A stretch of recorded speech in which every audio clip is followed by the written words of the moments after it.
What's up, y'all? It's GC Kinsey, here to talk about medically transitioning as a transmasculine non-binary person, bust some myths, and share some insights after 2 years on T and counting.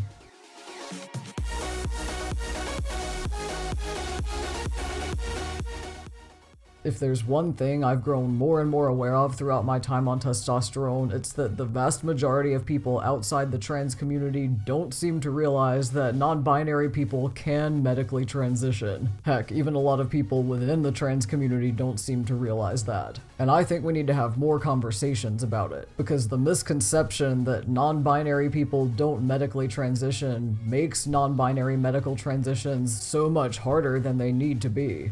I've addressed this misconception on the channel before, in one of my earliest vlogs actually, but I guess it's time to address it again because it's still overwhelmingly widespread. Plus, I've gained more perspective on it since I started my own medical transition as a transmasculine non-binary person 2 years ago. So I wanted to make a new video that focuses on just that specifically and share some of the things I've learned.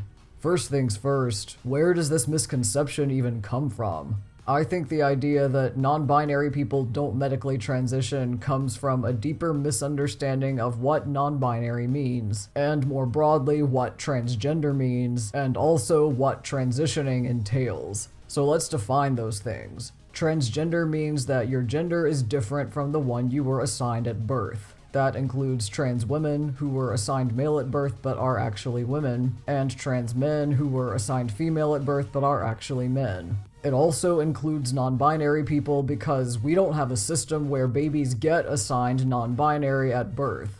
Even if you're intersex and your anatomy doesn't match what's expected for male or female babies, it's still standard practice to put you into one of those boxes anyway. And all too common to reinforce that with surgery you can't even consent to. So this practice of assigning babies one of two binary genders means that non-binary people fall under the trans umbrella by default. Not all non-binary people feel that they're trans, or claim the trans label, or consider themselves to be part of the trans community, but all non-binary people are welcome to do so because the definition of transgender includes non-binary. That's not such a difficult concept, right? And yet we have this widespread mistaken belief that trans and non-binary are entirely separate categories of people. That trans means trans men and women, and non-binary means something else. And that goes hand in hand with the misconceptions people have about transitioning as well. So just to clear that up, being transgender is who you are, transitioning is what you do about it, what steps you take to affirm your true gender instead of the one you were assigned. Transitioning can be social, which might involve things like using a different name and pronouns, wearing different clothing and accessories, or changing your hairstyle. It can be legal, which might involve things like changing the name or gender marker on your IDs and records. And it can be medical, which might involve things like hormones, surgeries, removing or transplanting hair, etc. Transitioning can look all kinds of ways. It can include any combination of these social, legal, and/or medical approaches. And it can be undertaken by anyone, binary or non-binary. Again, not that hard to understand, and yet there's still this pervasive belief that 1. Transition means medical transition, and 2. Trans people transition while non-binary people don't. Which I guess the logic behind that is something like trans women want to look feminine and trans men want to look masculine, so of course they would need hormones and surgeries to achieve that, but non-binary people want to look androgynous, so they don't. But that is a gross oversimplification that doesn't reflect reality. First of all, not all non-binary people want to look androgynous. Non-binary can look like anything. A non-binary person could even look hyper-masculine or hyper-feminine, because even though their gender doesn't fit within the binary, their outward presentation still might. Or maybe looking masculine or feminine doesn't feel binary to them in the way it might appear to you. By the same token, not all women want to look feminine and not all men want to look masculine either, regardless of whether or not they're trans. Masculinity, femininity, androgyny, or however else you might want to look on the outside isn't inherently tied to the gender you are on the inside. And also, If you do want to look androgynous, who says that's easier to achieve by keeping your body as it is and not taking hormones or having surgeries? That highly depends on what kind of genetics you ended up with and what kind of gender expression you prefer and how all of that affects other people's perception of you. But when we have this oversimplified understanding of what it means to be trans or non-binary and what transitioning looks like, the conclusion most people come to is that non-binary people aren't trans and don't medically transition. What that means, if you are non-binary and you do medically transition, is that you will be met with a lot of confusion, even from the medical system that you are accessing that transition through. From the medical professionals who are supposed to be the experts in this stuff and know more about it than we do, right? No, I wish. And that can make your medical transition really challenging. So here are 4 lessons I've learned from my own non-binary medical transition in light of those challenges. Number 1, you need to have a strong sense of what you want out of your medical transition, because most of the system won't be equipped to give you any real help because they don't know that people like you can medically transition. There are no standards, there are no guidelines. That can be really liberating in some ways. It can make your medical transition feel less like a set of steps you're expected to follow and more like a build your own salad menu where you get to fully customize everything that goes into it. I actually think that should be the model across the board. Not only would that be more non-binary inclusive, but it would also afford binary trans men and women more room to be their truest selves too. On the other hand, having a ton of choices and no sense of guidance through them can feel like when you're on a streaming service and you spend more time trying to decide what to watch than actually watching the thing. You can easily get stuck in analysis paralysis. If more gender-affirming healthcare providers understood that non-binary people can and do medically transition, they would be better equipped to help guide us through that transition. Instead, navigating a non-binary medical transition all too often feels like steering your own ship without a crew or even a map. And that can be really difficult and exhausting, especially in the early stages while you're still trying to figure out what exactly it is you want. So I think the most helpful thing you can do there is really reflect on why you want what you want, how it's going to make you happy and improve your life, and then use that to prioritize your medical transition goals and start taking steps toward them. Number 2, you will have to advocate for yourself. A lot, very strongly. If that's not something you're good at, you will either learn to get good at it, or you will be crushed under the heel of the gender binary over and over and over again throughout your medical transition. I'll give some examples from my own experience, starting with a very simple one. Some of my healthcare providers give you a place in your chart where you can list your gender identity separately from your legal gender or your physical sex. Great, that's a good step in the right direction. And they give you a non-binary option, even better. But at some point during the 2 years that I've been on T, all but one of those providers has updated my gender identity that I selected from non-binary to male, without even asking me. This has even happened on some of my records outside medical ones since I started T, like my gym membership and one of my hotel memberships. And I think they might be trying to be affirming, like, oh, he's on hormones now. I guess that means he's a real trans man instead of just non-binary, better fix his chart. Or, oh, he sounded like a guy on the phone just now, I should update his account to male. But even though I am transmasculine, I am not a binary trans man, and I am still every bit as non-binary now as I was before I started T. And by the same token, I was every bit as trans before I started T as I am now. Hormones didn't make me a real trans person. So bottom line, whenever I catch that these kinds of changes have happened on my account, I always change them back. More than once if I have to.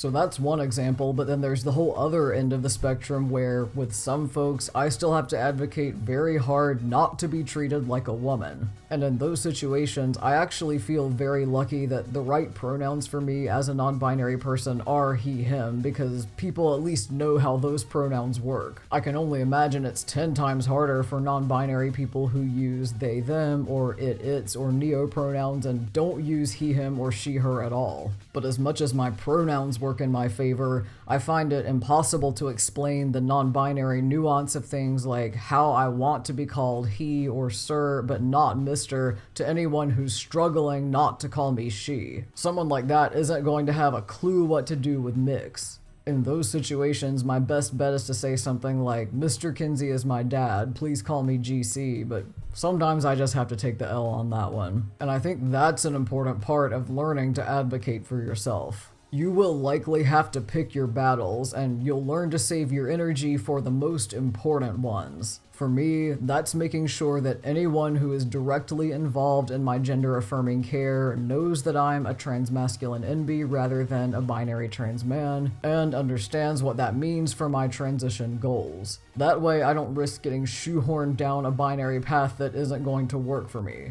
Your mileage may vary. Number 3, your ideal medical transition may not be possible.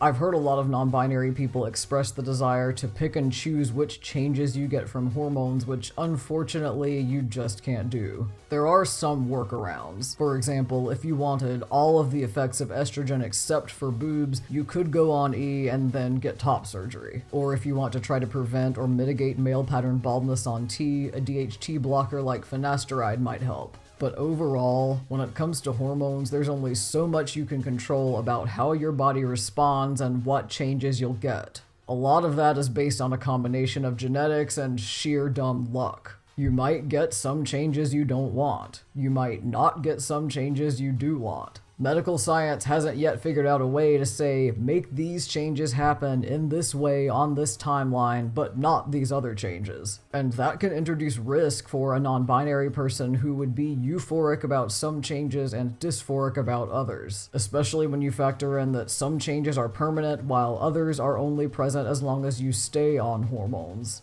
I've also heard some non-binary people wish they didn't have to have a dominant sex hormone in the first place. But not having a dominant sex hormone can lead to other adverse health effects, especially for bone health, so that's not really a viable option. There's a little more flexibility with surgeries, but we're still limited in terms of where things are for medical advances. Gender-affirming healthcare is still an evolving practice, and maybe your ideal non-binary surgery is something that doesn't exist yet, or maybe can't exist. Or if it does exist, maybe it's still so new that you aren't willing to risk being a guinea pig. Or more likely, you don't even have a surgeon available who can perform it. Plus, if it's that new, chances are it's not affordable or covered by insurance anyway.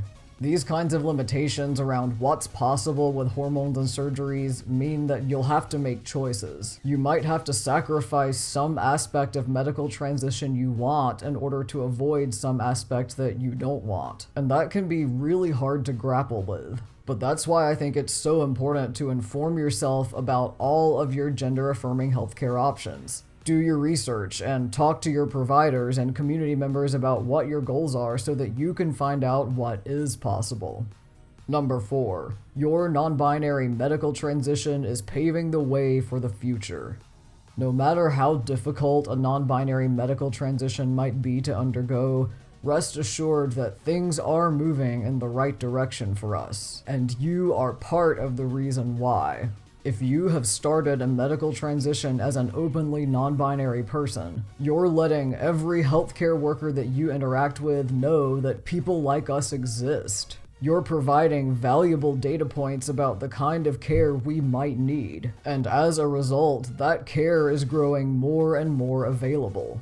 Obviously, access to that care varies a lot based on where you live, and even if you can access it, you might have to educate your providers about non-binary people. But a growing number of providers are offering their patients options for non-binary gender-affirming healthcare, or at the very least mentioning non-binary people on their websites. The WPATH standards of care are also slowly but surely evolving to acknowledge us. In 2012, version 7 of the standards recognized the informed consent model for medical transition, which greatly benefits non-binary people, and really anyone who doesn't take an expected binary path. In 2022, version 8 of the standards included a new chapter about non-binary people.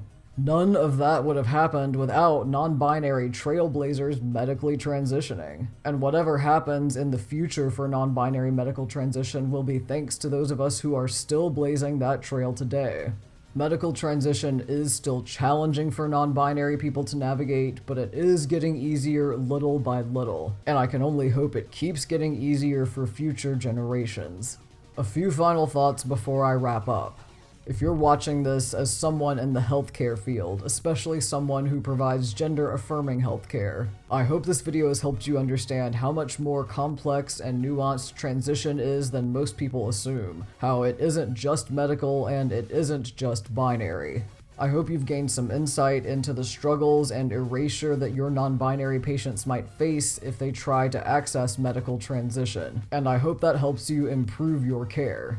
If you're watching this as someone who strives to be an ally to the non-binary community but maybe doesn't know a lot about us or fully get us, I hope now you know that yes, some of us can and do medically transition, and no, that doesn't make us any less non-binary. And I hope you'll help push back against those misconceptions that so many people still have about us.